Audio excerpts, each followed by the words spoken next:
Lord Chancellor, you wouldn't be doing all of this if you didn't have to, would you?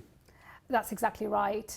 When I walked into the Ministry of Justice the day after the general election last year, I was confronted with a prison system on the point of complete collapse. We were just days away from running out of places entirely. And it's important that I think people understand what that means in reality, and what it would mean is we would have to tell police they can't make any more arrests. We'd have to tell courts they can't actually hear any more cases. I describe that as the total breakdown of law and order in this country, and I've been forced into making difficult choices ever since that day after the general election last year, trying to get our prison system back into some sort of sustainability out of the emergency measures I've been forced to take and thinking about the longer term solution. But the difficult choices you've taken include letting out, in some cases, violent offenders, in some cases, sexual predators will be out on the streets who wouldn't otherwise have been. Are you comfortable with that? Well, look, the one thing that I'm determined to avoid at all costs is running out of prison places entirely in our country. I think what that would mean for law and order and the breakdown of law and order in our country is unthinkable. And that is not something that I'm willing to take a risk on or preside over or allow to happen in any way, shape or form. But do you accept that in avoiding the risk in the prison service, you're potentially creating a risk for people out in the streets, including former victims? Well, it's not just a risk in the prison service, that's a risk for the entire country. It becomes the entire country's problem when we run out of prison places, because the police then at that point cannot make arrests and criminals can run amok and chaos will reign. And it is my responsibility and the responsibility of any responsible government to make sure that that cannot happen, and I will not put the country in that kind of facing that kind of risk. It does mean in order to then deal with this crisis, I've got to make some very difficult decisions. We cannot find the prison places that we need by just dealing with short sentences. Unfortunately, we do have to look at longer sentences. But important to remember, we've excluded the most dangerous offenders from some of the decisions we're making. If a judge deems an offender to be dangerous, they'll give them a particular kind of sentence. None of that will be touched by the new model that we're considering as a result of the Gauke But review. there are still violent offenders and sexual predators who will be let out earlier, and that does create an additional risk, doesn't it? Well, look, the releases under the new system will be a system of earned release. So some offenders, if they abide by the rules and don't behave badly in prison, could come out at an earlier point. It will be dictated by behaviour in prison. Those who don't behave properly will serve longer in prison.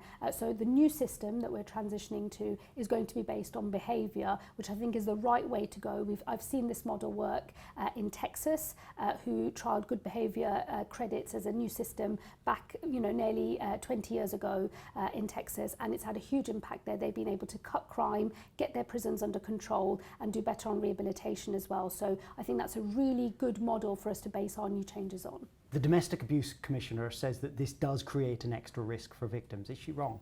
I think the biggest risk, not just for victims today, victims in the future, but the whole country, is if we allow this prison system to collapse. That is an unthinkable situation, and I will not allow that to happen. And I've got to make some difficult decisions in order to avoid that from being the case. What we're very clear on is that offenders will have their sentences in 3 stages, partly in custody and then partly in a system of new intense supervision.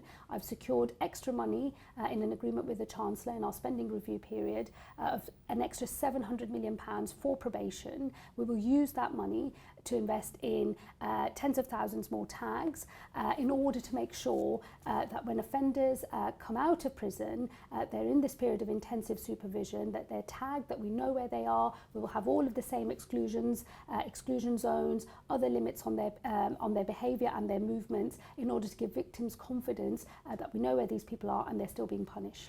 You want to start this in about a year's time. The probation service is already stretched. They're not going to be ready, are they? Well, it's my job to make sure they're ready. It's why I've secured the extra £700 million over the spending review period. That's on top of our current budget of £1.6 billion.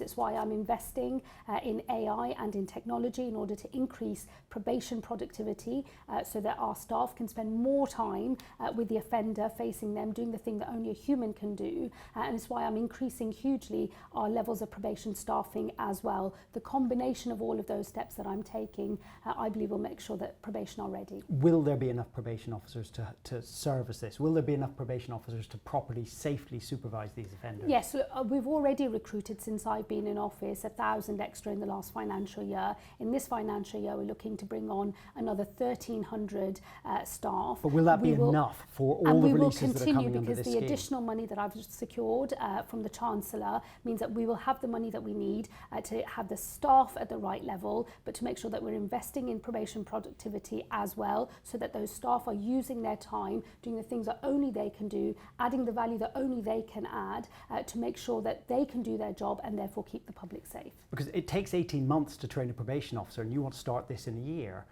Well, so we've the already new money got, won't get enough people in. But in we've that already time. got trainees in the system. It's why I made decisions as soon as I came into office in order to increase probation staffing significantly based on previous levels, and why we're increasing it again in this financial year. And we will keep investing in probation. We've secured a very good settlement with the Chancellor of the Exchequer. We've got the money available. We will use that to make sure that these changes are rolled out in a way that keeps the public safe.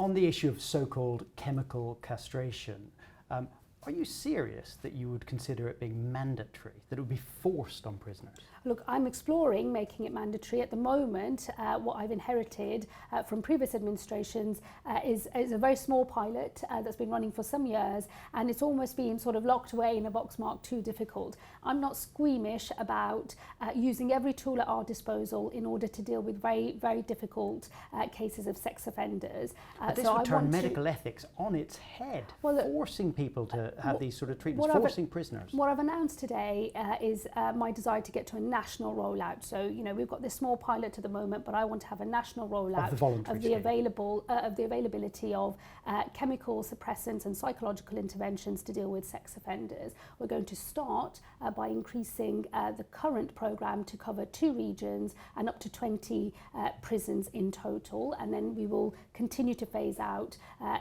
so that we get to a full nationwide rollout. And I'm exploring mandation, because I want to leave no stone unturned in working out how this country deals with sex offenders. Other countries, other jurisdictions use various methods and have different types of rules on access to the medications, and we will learn from best practice around the world as well.